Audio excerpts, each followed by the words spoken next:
Hi guys, I'm Kasha. Welcome to the channel and welcome as always to our coffee times to talk about horror and movies. And today I'm really happy because I'm here to talk to you about The Wrath of Becky. It's coffee time! In 2022, there was a movie that was shown at a fantasy film fest that I was attending, and it was Becky.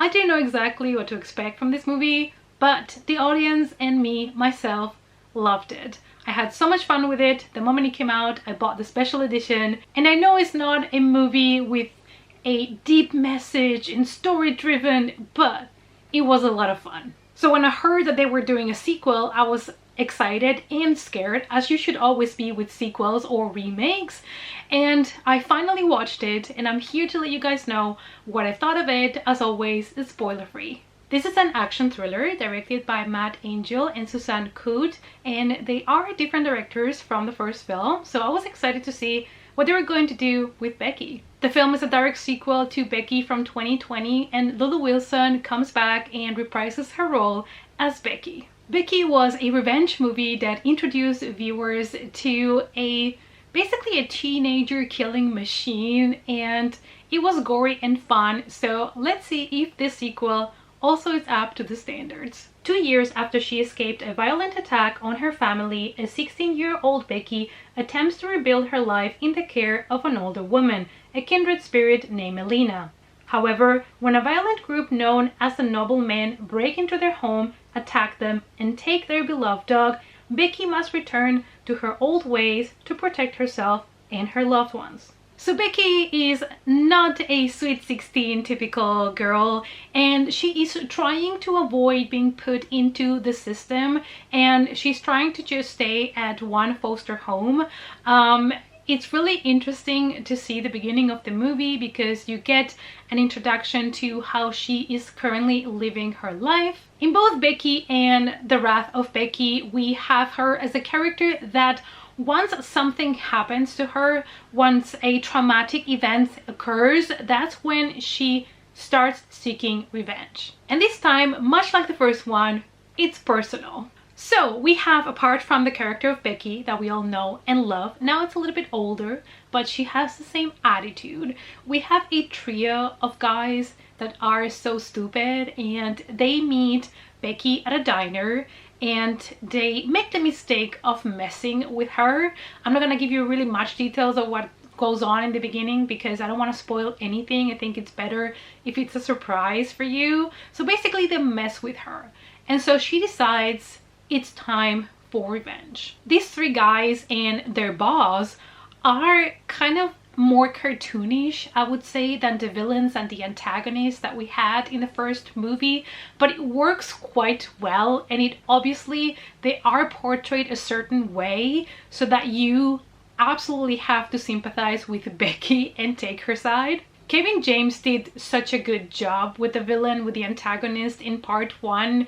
I thought it was really hard to achieve that in this one, but I gotta give it to Sean William Scott because the way he portrayed kind of like this boss that is a control freak, and I just love the way that he portrayed Daryl. I think he did such a good job because there is a humor there that is not like these stupid jokes, but kind of more of a humor on how he is and his personality that works really well. But I do feel like in general the villains in this sequel were a little bit more cartoonish than in the first one. The movie opens kind of like with a recap of what happened in the first movie, which was nice to be reminded of certain scenes.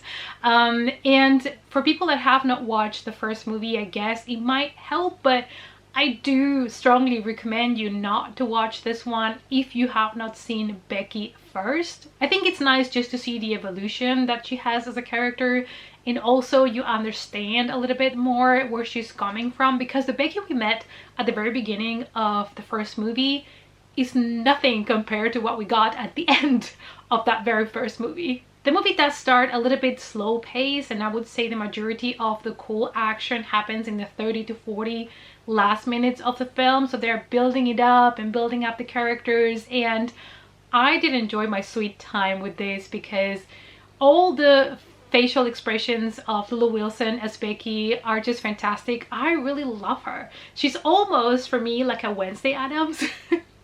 So I just love her character. The script is very tight. There is not much wasted space. And the first 20 minutes of the movie are there to kind of let you see how Becky's life is at the moment, how it looks like, what she does, that she's working at a diner, the home that she's staying at. They try to give you a connection with her. There are some freeze frames and you can hear her thoughts a lot of the time so that you know what's going on in her little head. This is a cathartic slasher because same as with the first movie, the group of men that we have, the villains, are portrayed in a way that they leave no room for sympathy for them. Now, this movie was not made for a complex storyline, deep messages. This movie was made to be fun.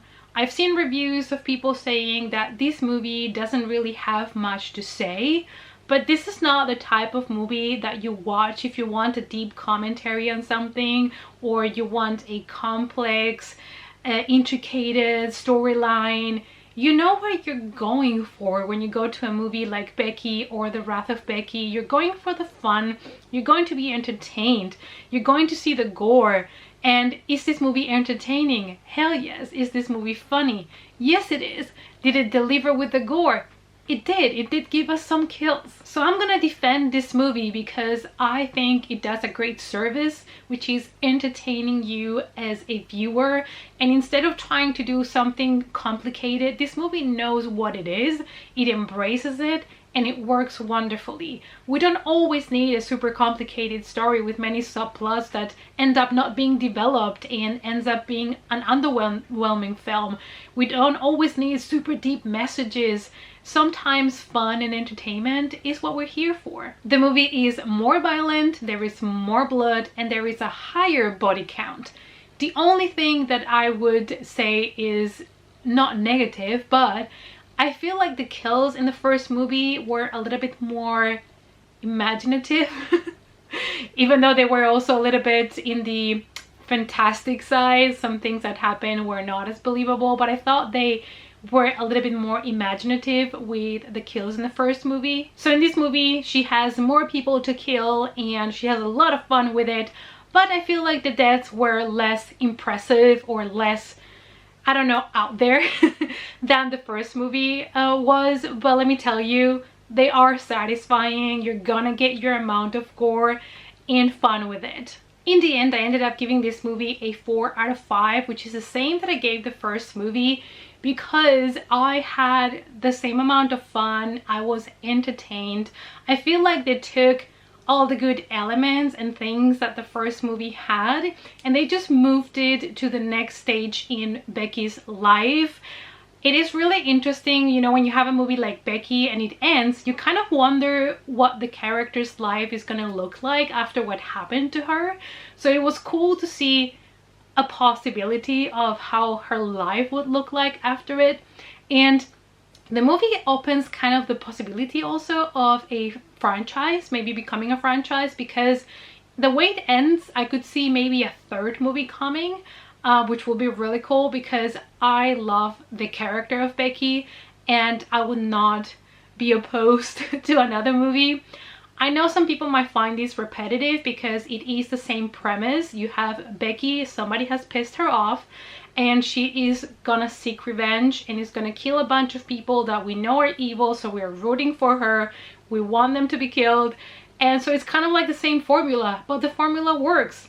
And as long as the movie is well put together and executed, I didn't mind at all. And so I had fun, I was entertained, and I do recommend it to you guys. But if you've never seen Becky before, do watch that one first. Alright you guys, I hope that you enjoyed this spoiler-free video. Let me know down below if you love Becky as much as I do, and if you have had the choice to check out the sequel yet, what you thought of it. Thank you guys as always so much for watching, and I hope to see you all as always in our next coffee time. Bye!